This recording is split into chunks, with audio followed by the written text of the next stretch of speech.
Hey there, it is Saturday, so it's movie night, and I'm here to present another Quarantine Quadruple feature for week 38. My name is Paul, and this week we got some huge movie news. Warner Brothers has announced that they're going to be dropping their entire 2021 theatrical release lineup straight onto HBO Max. So this is massive because right now a lot of people are very worried about the future of movie theaters, the theater-going experience. And with a major studio dropping all of their theatrical releases straight onto a streaming service, a lot of people are worried this is going to sort of kill people's desire to go back to the theaters once theaters are actually open. Me, I'm very torn about it, because there's a lot of movies that I don't want to wait another year for. Like, I'm already having to wait an extra year for Candyman and Halloween Kills and A Quiet Place Part 2 and a number of other films that have been pushed back, James Bond. But there's a lot of movies that I don't want to keep waiting for. So in 2021, I'm really most looking forward to the movie that I'm already anticipating to be the best movie of the year, Dune, by Denis Villeneuve. I think the movie's going to be amazing, and I'm really excited for it. And yes, I want to see it in a movie theater more than any other movie that's coming out in 2021. In fact, I might spend a couple $100s to go rent a theater that will be screening it so that I can go see it with like a couple other people, because that's how bad I want to see it in a movie theater. But I'm very glad that the option is coming to streaming so that I don't have to keep waiting for this movie. There's a lot of other movies that I'm really excited for. The Conjuring 3, James Wan's new movie Malignant, Godzilla vs. King Kong, and a whole slate of other films that are now going to drop directly on this streaming service. And HBO Max is a new streaming service, and they're trying to take away some of the astronomical viewer numbers from, the mammoth streaming platform Netflix. And the only way you're really going to be able to compete with something like Netflix is to have a whole lineup of 2021 releases that are huge, big blockbuster movies. Really big films aren't getting made right now, so for a movie studio that has a whole stockpile of them to decide they're going to release all of them on streaming, this is huge. This is sending shockwaves throughout the entire industry as every other studio is panicking and movie theater owners are panicking, and they don't really know what they're going to do. Those movies are getting released in theaters as well. They're getting released simultaneously on streaming, HBO Max, and in theaters. And they're going to stream for 31 days, and then they're going to pull them off of the streaming service to try to encourage some people to still go see it in a movie theater. However, it's going to do way better numbers streaming because we can watch it in the safety of our own home. Millions of people are going to watch it that way, as opposed to going out to a theater if theaters are even open in their area. While we're on the topic of dropping huge releases to streaming, Netflix today, I'm filming this on Friday, just dropped their newest film, David Fincher's Mank. And Mank marks the first time that I haven't seen a David Fincher film in theaters since Fight Club. So Fight Club, Panic Room, The Curious Case of Benjamin Button, The Social Network, The Girl with the Dragon Tattoo, Gone Girl, maybe something Zodiac. I've seen all of those in theaters. So Mank is the first Fincher film that I've watched in a really long time that premiered in my living room. But still, I was very excited to be able to just watch it immediately right when it came out. It's funny that I had to watch Mank in my living room, though, because while it did get a very limited theatrical release, similar to some of the theatrical releases that Netflix has done for some of their bigger movies like The Irishman, the movie is partially about studio executives wondering how they can get audiences back into movie theater seats to pull them away from television. So if you don't know, Mank is about Herman Mankiewicz, who wrote Citizen Kane, and it's about his process for writing Citizen Kane. So it's a very old-timey feeling movie. Citizen Kane came out in 1941, so the style that David Fincher uses is kind of old school films from the 30s and 40s. They recorded all of the music with really old microphones, so it has kind of a soft, warm, fuzzy tone to it. They recorded all of the sound mono with like old styles of sound recording, and they degraded the footage essentially to make it look a little softer and fuzzier, kind of like you would for like something that wasn't filmed with an HD camera, something that was filmed with a film camera that has kind of that film glow to it. And then they added grain and blurring it a little bit just to kind of make the whole image a lot softer. They also added cigarette burns, which like indicate a real change when you're watching a movie theater, and they added the little pops and hisses that you hear when you're watching a movie projected on film. So they did all of these cool techniques, which I also did in a short film that I made back in 2018, which nobody saw, but now there's going to be a lot of cool buzz for it for a film in 2020, but whatever. And Mank really also tackles the idea of credit, like who gets credit for what's written, and whether or not you subscribe to the belief that Herman Mankiewicz was the person who is the sole author of Citizen Kane, or if you believe that Orson Welles was the driving force behind the creativity in the screenplay of Citizen Kane. They really kind of delve into that, and they definitely take a hard stance for what they believe, and you could see the movie as just a tiny bit of a takedown of such a mammoth figure in the history of cinema as Orson Welles, but it is a really great portrayal of a writer struggling to create a piece of art. Mank also very cleverly dissects the idea of fake news, especially back in the 1930s when politicians were starting to use actors in their ads. That was the first time something like that had happened. So using this movie kind of as a vehicle to explore that is also very timely and impressive, considering the screenplay was written well before fake news became such a popular term to throw around. But the movie kind of ingeniously blends politics with Hollywood, and it kind of shows the intersection of celebrities' influence on politics and how politics can be manipulated, not necessarily for the good. Your enjoyment of Mank may be partially colored by how much you know about the feud between William Randolph Hearst, Orson Welles, and Mankiewicz. So I would recommend maybe going and doing a little reading up on all of those relationships and the histories of those people before you watch it, because that will probably increase your enjoyment, or at least your understanding of everything that's going on in the movie. In addition to William Randolph Hearst, there are a ton of old Hollywood figures in the film. I mean, they come at a breakneck pace. There are so many names of pivotal figures in the industry that it's almost tough to keep up. Even if you do have a pretty wide knowledge of who most of those people are, there are so many references that takes a deep dive into old Hollywood. The other really interesting thing is that Mank was written by David Fincher's father, Jack Fincher. And he actually died back in 2003. And David Fincher was trying to get this made back in the early 90s, right around the time he was making The Game, was when Fincher was originally trying to get Mank off the ground. So a number of years later, the film has finally come to fruition. It was originally going to star Kevin Spacey and Jodie Foster, which is kind of crazy. But now it stars Gary Oldman and Amanda Seyfried and a number of other stars. And it's a really fascinating movie. I'm going to have to definitely check it out again and fully digest how much I appreciated it. But, I mean, Fincher's one of the best American filmmakers that's working today. And to be able to just turn your TV on and watch his newest film is crazy. So I would recommend checking out Mank. As far as the 2020 releases I've seen, I would suspect that it's probably going to win Best Picture, and Fincher's probably finally going to secure his Best Director Academy Award. But we'll see. Mank is sort of the theme of today. We're going to be talking today about writers. I love movies about writers, especially writers that are struggling to birth an idea. So we're going to call this week's quadruple feature Writer's Block.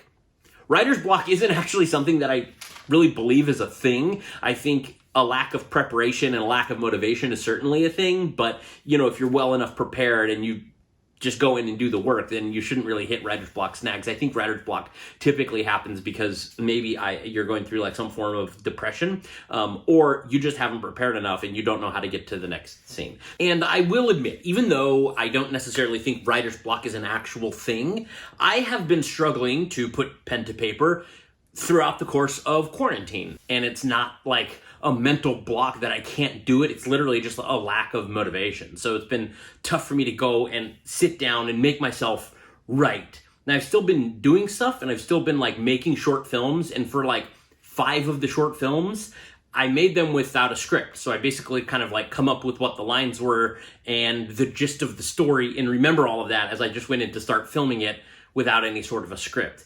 And at one point I did have to make a short film. Well, I wanted to make a short film, but I had to make it within a certain amount of time through October. So I had to actually have a script written for it. And it turned out to be about a 35-page short film.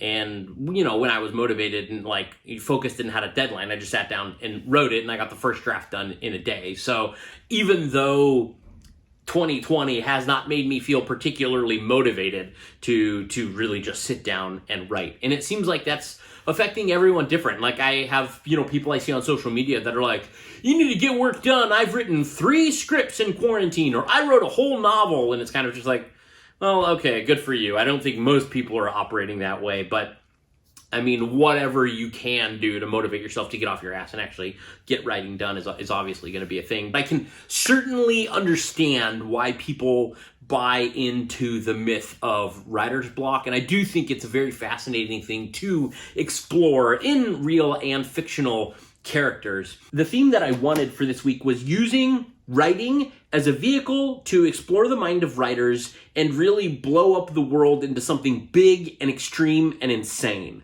So I wanted 4 films that really go crazy. They start as just someone trying to write something and go to somewhere that's just absolutely batshit insane as they struggle harder and harder to bring their vision to life. So let's dive right into our 4 movies today.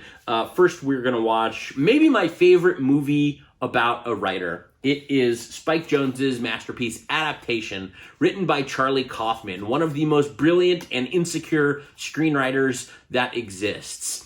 He started right off the bat with being John Malkovich, which heralded a new career for a really crazy, energetic, unpredictable screenwriter, and he followed that up with a movie called Human Nature, which also came out right around the time as Adaptation. He's a really phenomenal writer. In this movie, he really channels all of his frustrations and aggravation and stress and insecurity about adapting a book into a screenplay, which is sort of an unadaptable book, which is loosely based off of something that actually happened. Charlie Kaufman was hired to adapt a book called The Orchid Thief, which is about flowers, into a screenplay, and he had no idea how to do that.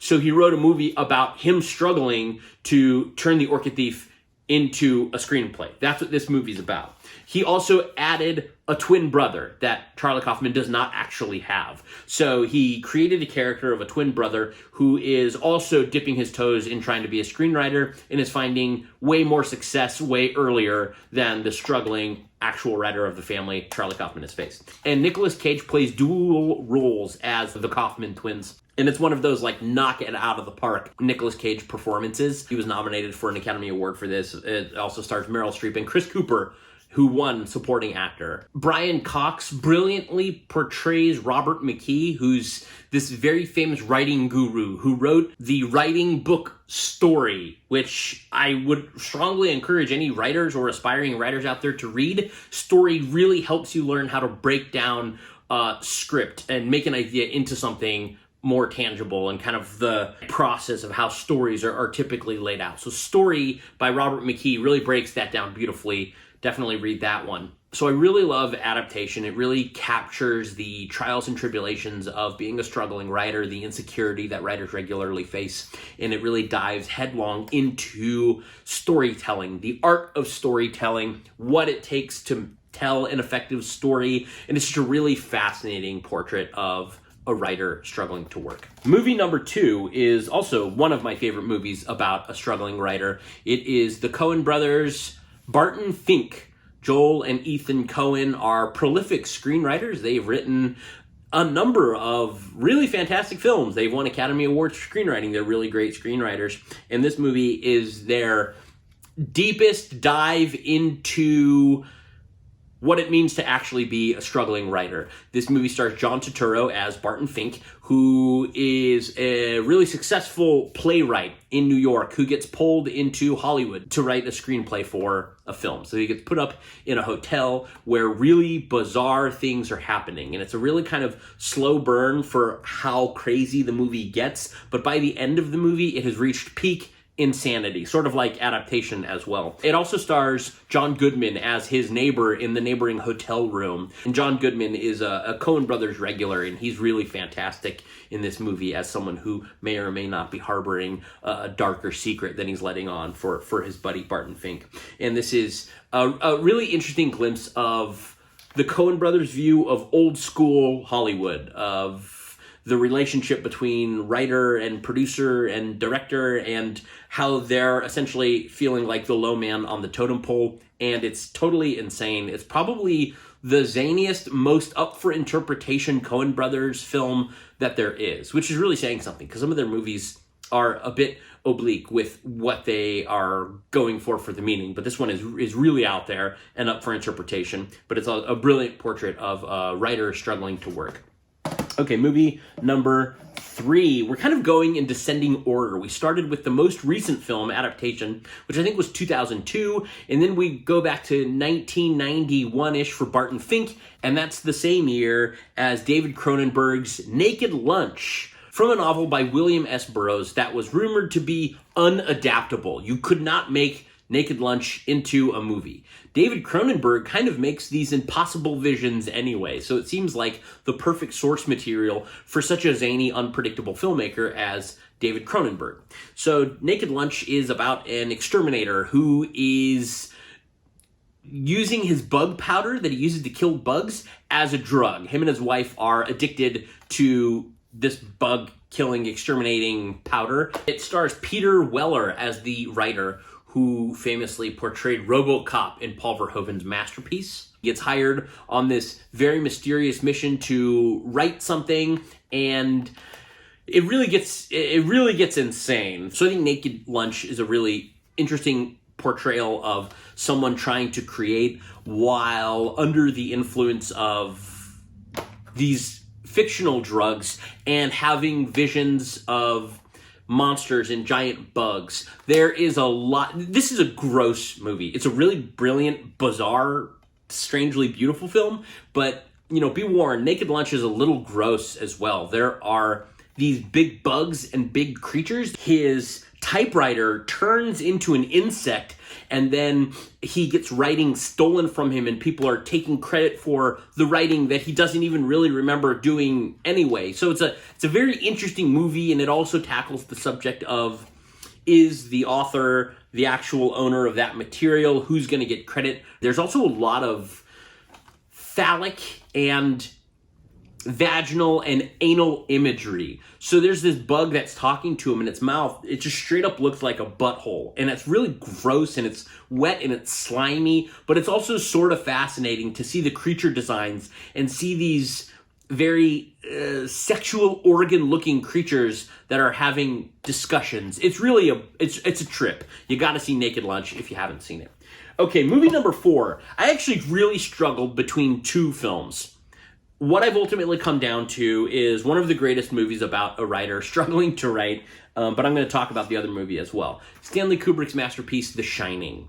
This is the ultimate film of a writer isolating himself to go and get some work done. Of course, he can't get work done because he's in a great big haunted hotel and he's a recovering alcoholic. Drug addiction and alcoholism is a pretty common theme that you see in stories about writers. And Stephen King would know that as a former alcoholic and someone who did drugs for a really long time. He struggled with, bringing a lot of his visions to life under the influence as well. So he really dives into that idea with The Shining. I mean, a lot of what Stephen King writes is about writers that are in a dark place, but this might be the darkest place one of his writers has been in. Recovering alcoholic in a hotel filled with ghosts. He's there with his wife and with his child, and he knows that the previous caretaker butchered his wife and child with an axe, and he doesn't think that's going to happen to him. He's strong enough to sustain the entire winter trapped in the giant Overlook Hotel. So The Shining, I mean, you know it, you love it, you've seen it. There's not really much to say for me to say about The Shining. It's one of the greatest horror films of all time. It has a really brilliant grasp on growing sense of dread. It's a very uneasy film, even though it's not always outright scary with big jump scares or anything like that. There's still something about the movie that is just so haunting and unsettling. And I think it's such a well-made horror film. It's relatively uncommon to see a horror film of this caliber made by such an artist that you can go back and revisit over and over and over again and still get something new out of. Because it's such an exquisite piece of filmmaking, you can always revisit it as, you know, a tremendous film on its own, aside from the horror. But all of the kind of mysterious horror aspects just kind of add to the brilliant puzzle that is The Shining. Vivian Kubrick, Stanley Kubrick's daughter, made a documentary while they were making The Shining called Making The Shining, I believe. And it's on all of the discs, the DVDs, the Blu-rays, well, not the VHS of The Shining. It's not on that. But if you have any of the discs, it's usually included on all versions. And it's only about 30 minutes, but it's a really brilliant little documentary because it's the most in-depth view you ever get of Kubrick actually directing a movie, which is very fascinating to me. The documentary has unearthed a lot of controversy because it shows Kubrick being very hard on Shelley Duvall, who is a bit of a whiner and throws pity parties for herself in the documentary. But I mean, I think it paid off because she has a really terrific performance in the movie. But a lot of people are like, Stanley Kubrick was mentally abusing her on set, so take that as you will. But you really get to see that firsthand. You get to see him directing. You get to see how he treats different actors differently in the scenes, which is the mark, good or bad, of a terrific filmmaker, is he knows how to get really tremendous performers out of the actors. And obviously Jack Nicholson gives an incredible performance, totally unhinged, off-the-wall performance, which is actually why Stephen King very famously hates the movie The Shining, the adaptation that Stanley Kubrick did, because Jack Nicholson is essentially nuts from the get-go. You can tell there's insanity seething right underneath the surface, and it comes out relatively quickly in the film. In the book, it's sort of like a slow drag out to like more and more insane until he's like very insane by the end of the novel. But I think they stand apart on their own. I think the novel is brilliant. I think Kubrick's version is brilliant. I even like Mick Garris's version of The Shining, the TV movie that he made back in the 90s. I think that one is pretty entertaining as well, and I think Steven Weber does a pretty good job as Jack Torrance. And then I love Stephen King's book, Dr. Sleep, the sequel to The Shining, and then I love Mike Flanagan's adaptation of Dr. Sleep, starring Ewan McGregor as a grown-up Danny Torrance. So I kind of love every version of The Shining, and I love kind of being in that just absolutely insane world. But of all of the books and movies, Kubrick's is the strongest version, in my opinion, because I think it's such a good movie. And it features, you know, that brilliant scene of all work and no play make Jack a dull boy, which actually is from like a very old poem that it's gotten all of its recognition from The Shining. That's actually not where it came from, but yeah, great movie. If you haven't seen The Shining, you gotta see The Shining. It's a classic. And while we're talking about The Shining and Stephen King, and we're talking about books on writing, I might as well just mention that one of my favorite books of all time is On Writing by Stephen King, which is, I would say, the best book about writing that you can read. It's part memoir, part guide for writing, and it's just a very bare bones motivator to just sit down and do the work. That's basically what it comes down to in his eyes. Like, some people are born as brilliant, gifted writers, and they don't have to work that hard at it. And then people are lousy writers, and they'll never get good at it no matter how hard they work.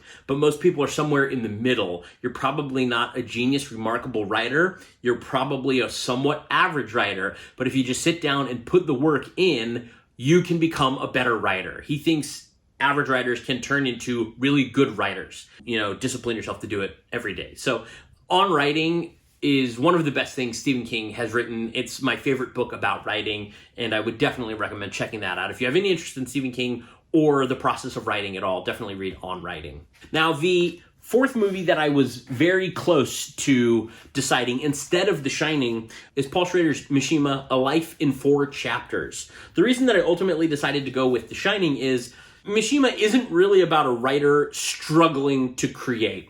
It's about a writer who has already created. But it's such a brilliant movie that I just want to take a moment and talk about it and recommend it to anyone that hasn't seen it. I know I've talked about Paul Schrader a few times in these quadruple features. We watched First Reformed, which I think is brilliant. We watched his remake of Cat People from the 80s. But Mishima is probably his most amazing vision as a filmmaker. It's his most impressive direction. It's his most impressive use of costumes and sets and color and structural narrative. The way he wrote this script is really amazing because in a scant 2 hours, he balances so many different elements. It's about a famous Japanese author and playwright, Yukio Mishima, who wrote a number of novels and plays and became sort of a political figure in Japan who really wanted to make a big statement with his life. It's about the struggle that artists have to not just create art, but to turn their lives into some sort of artistic statement as well.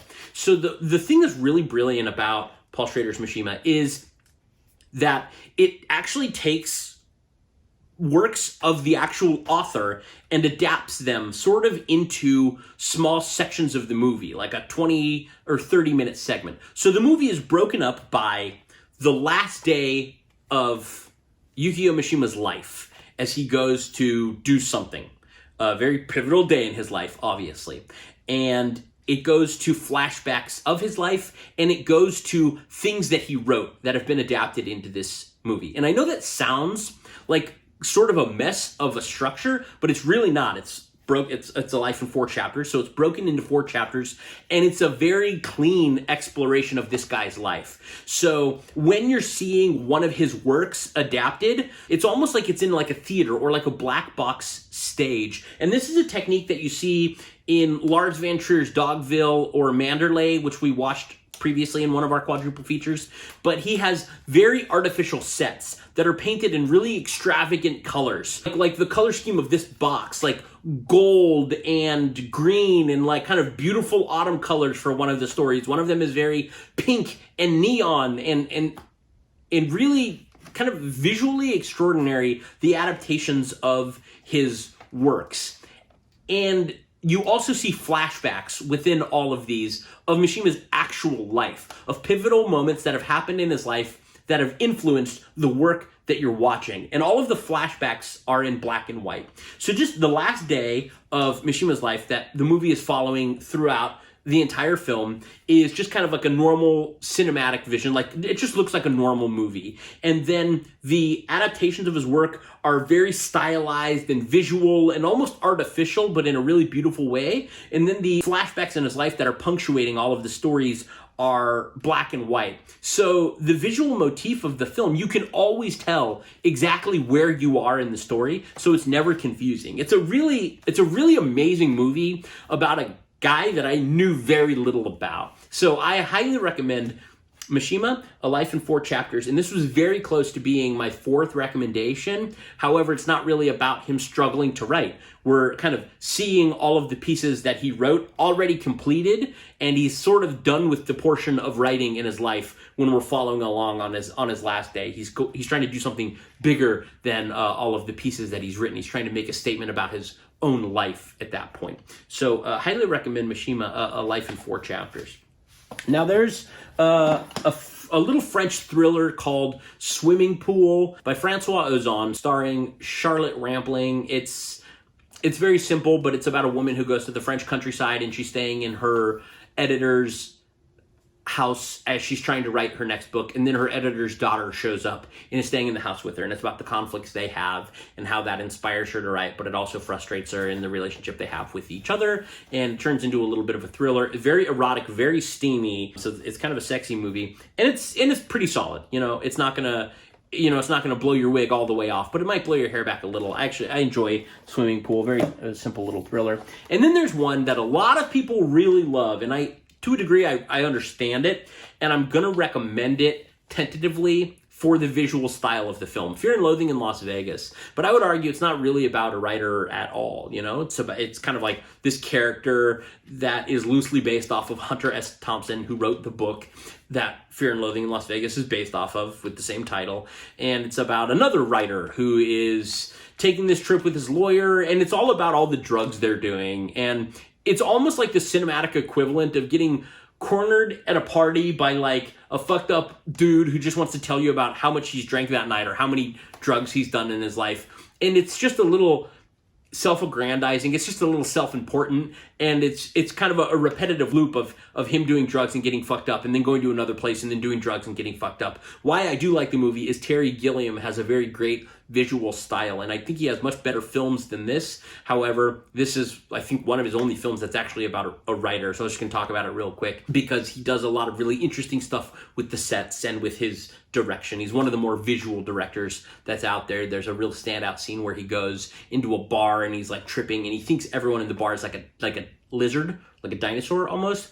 So it's just filled with all of these effects and costumes of all of these lizard people, and it's really amazing. And they do kind of cool, almost like horror-y special effects for a few scenes. His lawyer turns into this big demon guy, his lawyer played by Benicio del Toro, and of course Johnny Depp stars in Fear and Loathing in Las Vegas. So it's not my favorite movie about a writer, but visually I think it is an interesting one, although it has next to nothing to do with him struggling to actually write. I also really quick want to just briefly mention and recommend In a Lonely Place, which might be Humphrey Bogart's best performance in a film by Nicholas Ray. It came out in 1950, and it's about a struggling alcoholic screenwriter who's trying to get a film written. And this one is pretty simple, and he starts a relationship with kind of another damaged person, and it's just a pretty honest and lovely and sad, melancholy portrayal of these two people kind of trying to navigate a relationship while also trying to do what you feel like you're put on this earth to do, which in his case is write a screenplay, be a screenwriter. It gets a little melodramatic and very old school style, but I actually think it's a really solid movie that I would recommend if you like movies about writers. The 4 movies that we're going to be watching today for Writer's Block: Spike Jonze and Charlie Kaufman's masterpiece, Adaptation. Maybe the best piece about a writer struggling to write, at least my favorite. The Coen brothers' Barton Fink, a really brilliant, crazy portrait of a writer struggling to create. David Cronenberg's gonzo masterpiece, Naked Lunch, unlike anything else you're ever going to see. And then, of course, Kubrick's masterpiece, The Shining. 4 really knock it out of the park films for Writer's Block. So, those are the 4 movies that we're going to be watching for week 38. I hope you enjoyed this video, got some good recommendations. Thanks for watching, and see you next week.